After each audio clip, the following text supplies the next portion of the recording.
నమస్తే, welcome to 7 news Telugu. వర్షాభావ స్థితిగతుల నుంచి సాధారణ పరిస్థితులకు చేరే వరకు ప్రభుత్వం వరద బాధిత కుటుంబాలకు అండగా ఉంటుంది అంటూ రాష్ట్ర హోంమంత్రి వంగలపూడి అనిత వెల్లడించారు.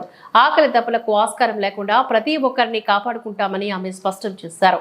మంగళవారం ఉదయం నుంచే భవానీపురం, లలితానగర్ ప్రాంతాల్లో ముంపు ప్రాంతంలోని ప్రజలకు ఆహార పొట్లాలు, నీళ్లు పంపిణీ చేశారు. మోకాళ్ల లోతు పైన ఇంకా నీరు నిలిచి ఉండటంతో ట్రాక్టర్ పైన ప్రయాణం చేస్తే ఆ కాలనీ వాసులకు ఆహారాన్ని పంచారు.